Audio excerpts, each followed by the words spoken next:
Mapapanood na po mamayang gabi ang special documentary ng People's Television Network tungkol sa ika-50 taong anibersaryo ng inyong pambansang TV. Ito ang Kwentong PTV 50th Anniversary Special na layong magbalik tanaw sa kasaysayan po ng network.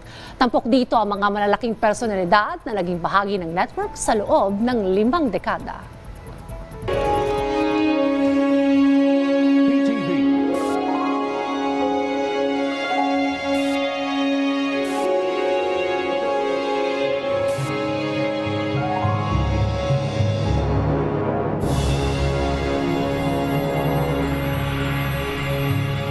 Ang top-rated news was PTV4 nung post-EDSA. Many of the people who made it well in other networks started here in PTV because of the challenges and the dynamism of people. And I'm very proud to state that the big names in television news journalism today started at Channel 4. Corina Sanchez, Mel Chanco, Cez Trilon, Doris Bigornia, and a lot of other big names in broadcast. Ang Channel 4 is parang training ground ng mga sikat na journalists ngayon. It really was my training ground.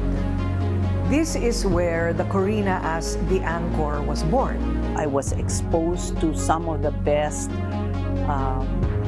minds in the industry. Yung sabi nila lahat ng magagaling sa TV nanggaling sa MBS4. For me, it was the golden year. Mayabang ko, siyempre andun ako. Ito talaga ang kung bakit naging Doris Bigornia si Doris Bigornia. It was martial law.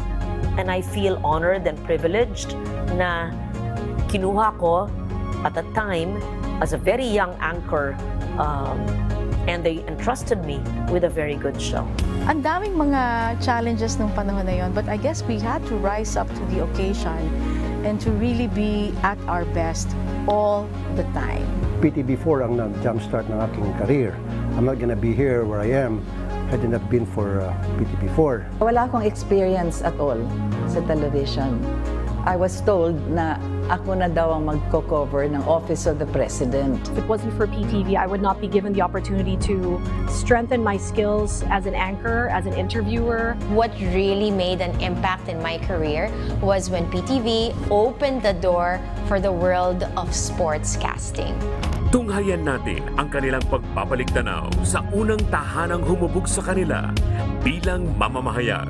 Abangan ang Kwentong PTV Special Documentary ngayong Hunyo dito sa inyong pambansang TV.